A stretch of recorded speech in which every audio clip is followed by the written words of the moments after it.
तुमचा आमदार तुमच्या पाठीशी ठाम करून उभा आहे। ओला उबेर या ठिकाणी तुम्ही या ठिकाणी येऊन ड्रॉप करू शकता, तर स्थानिकांना पण त्या ठिकाणी धंदा व्यवसाय मिळाला पाहिजे या उद्दिष्टाने आपण त्या ठिकाणी असा निर्णय या ठिकाणी घेत आहोत। कर्जत तालुक्यात ओला उबर सेवा सुरू करण्याच्या मागणीवरून आता स्थानिक टॅक्सी व कार चालकांमध्ये नाराजी निर्माण झाली आहे। पर्यटनावर मोठ्या प्रमाणात अवलंबून असलेल्या कर्जत तालुक्यात स्थानिकांच्या रोजगारावर परिणाम होण्याची भीती व्यक्त करत सोमवारी असंख्य टॅक्सी व कार चालकांनी टॅक्सी चालक संघटनेचे नदीम खान यांच्या नेतृत्वाखाली आमदार महेंद्र थोरवे यांची भेट घेत आपली व्यथा मांडली।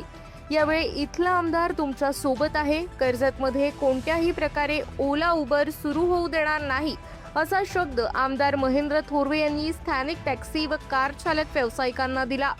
कर्जत तालुका हा पर्यटन बहुल तालुका म्हणून ओळखला जातो।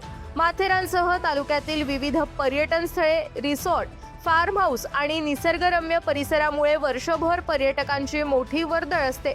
तालुक्यात मोठ्या प्रमाणावर औद्योगिक क्षेत्र नसल्याने अनेक स्थानिक नागरिकांचा रोजगार आणि व्यवसाय हा थेट किंवा अप्रत्यक्षपणे पर्यटनावर अवलंबून आहे। त्यामुळे पर्यटनाशी संबंधित विविध व्यवसायांमधून स्थानिकांना रोजगाराच्या संधी उपलब्ध होत आहेत। याच पर्यटन व्यवसायाचा एक महत्त्वाचा भाग म्हणजे स्थानिक टॅक्सी आणि कार चालक। अनेक स्थानिक नागरिकांनी स्वतःच्या गाड्या घेऊन पर्यटकांना रेल्वे स्थानक, बस स्थानक किंवा इतर ठिकाणांहून रिसॉर्ट, फार्म हाऊस तसंच पर्यटन स्थळांपर्यंत पोहोचवण्याचं काम सुरू केलंय। पर्यटकांच्या येण्या जाण्याची सुविधा उपलब्ध करून देत या चालकांकडून आपल्या कुटुंबाचा उदरनिर्वाह केला जात आहे। मात्र कर्जत शहर आणि परिसरात ओला उबर यासारख्या ऑनलाईन कॅब सेवा सुरू करण्याची मागणी काही नागरिकांकडून पुढे आल्यानंतर स्थानिक टॅक्सी व कार चालकांमध्ये अस्वस्थता निर्माण झाली आहे। बाहेरील वाहनांना या व्यवसायात प्रवेश मिळाल्यास आधीपासून स्थानिक पातळीवर व्यवसाय करणाऱ्या चालकांच्या उत्पन्नावर परिणाम होऊ शकतो अशी भीती चालकांकडून व्यक्त करण्यात येत आहे। त्यामुळे ओला उबर सेवा सुरू करण्यास स्थानिक कार चालक संघटनांचा विरोध वाढताना दिसत आहे।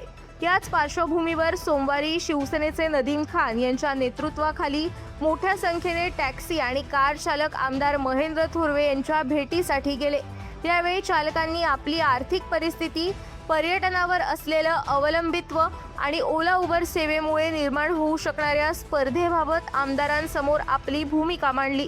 चालकांची भूमिका ऐकून घेतल्यानंतर आमदार महेंद्र थोरवे यांनी स्थानिक कार चालकांच्या पाठीशी ठामपणे उभं राहण्याची भूमिका घेतली। स्थानिकांच्या रोजगारावर परिणाम होईल अशा प्रकारे कर्जतमध्ये ओला उबर सेवा सुरू होऊ देणार नसल्याचं त्यांनी स्पष्ट केलं। आमदारांच्या या भूमिकेमुळे उपस्थित टॅक्सी आणि कार चालकांना मोठा दिलासा मिळाला आहे। ओला उबेर या ठिकाणी तुम्ही या ठिकाणी येऊन ड्रॉप करू शकता, परंतु पिकअप करण्यासाठी पिकअप त्यांना आपण ड्रॉपच्या ठिकाणी ड्रॉपला फक्त परमिशन आपण देणार आहोत। त्यांना इथून आपण आपले असणारे कस्टमर त्या ठिकाणी घेऊन जाऊ शकत नाही। त्यामुळे ओला उबेरला तुम्ही या ठिकाणी येऊ शकताय, परंतु स्थानिकांना पहिलं प्राधान्य दिलं जाईल असं मी या ठिकाणी आपल्याला जाहीरपणे सांगतो। त्यामुळे काळजी करण्याचं कारण नाही। पहिला माझा भूमिपुत्र, पहिला माझा स्थानिक, आपल्या कुटुंबाला त्या ठिकाणी रोजगाराची संधी कशी मिळेल हा प्रयत्न आपण त्या ठिकाणी करू। त्यामुळे त्यांनी ओला उबेरने येऊन फक्त ड्रॉप करावं, जाताना मात्र पॅसेंजर या ठिकाणी घेऊन जाऊ नये, तर स्थानिकांना पण त्या ठिकाणी धंदा व्यवसाय मिळाला पाहिजे या उद्दिष्टाने आपण त्या ठिकाणी असा निर्णय या ठिकाणी घेत आहोत। आणि तसंही आपण त्या ठिकाणी येणारे जे काही ओला उबेरवाले असतील त्यांना सुद्धा तसं कळवलं जाईल। आरटीओशी सुद्धा मी त्या ठिकाणी चर्चा करतो। तुमचा आमदार तुमच्या पाठीशी ठाम करून उभा आहे। आपल्या परिसरातील ताज्या बातम्या आणि घडामोडी सर्वात अगोदर पाहण्यासाठी कर्जत अपडेटला सबस्क्राईब करायला विसरू नका।